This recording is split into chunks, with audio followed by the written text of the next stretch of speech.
process going through this level review.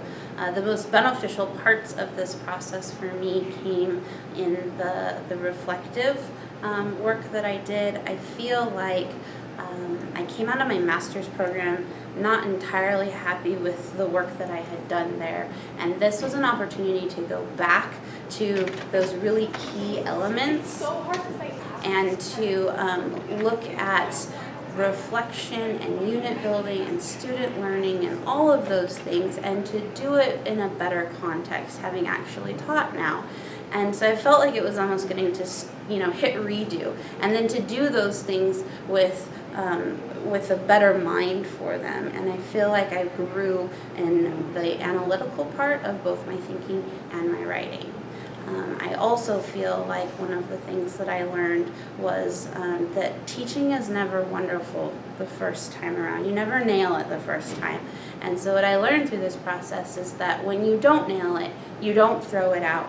You take whatever it is, if it's good, if it's well researched and supported, you take that and you hone it and you rework it until it gets the student to where they need to be. And that journey in teaching is something that I hadn't really seen in that way yet. And so I feel like this process helped me to see that.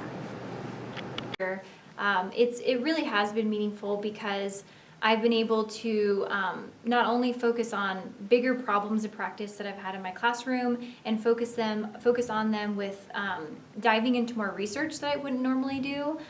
It helps me not only collaborate with other teachers more, but I do like sitting down and learning more about what veteran teachers had to say and researchers about certain problems of practice. Collaborating with all my teachers, I think as a school, and myself included, I've just been trying to reach out more and to get ideas, because ideas are huge and they help you grow as a teacher. Because you think the work that you produce is more valuable in the end than the time that it took. As a stronger teacher, just in the sense of I feel like I have better reflective practices now. I feel like the students know that I am reflecting constantly, which in turn allows them to reflect as well. When a lot of new teachers come out of their program, they have all of these wonderful ideas that they've heard, and then they get into the classroom, and whether it's because they have classes of 41 or whether it's because they don't have the technology they need, a lot of those wonderful and mystical ideas kind of go away.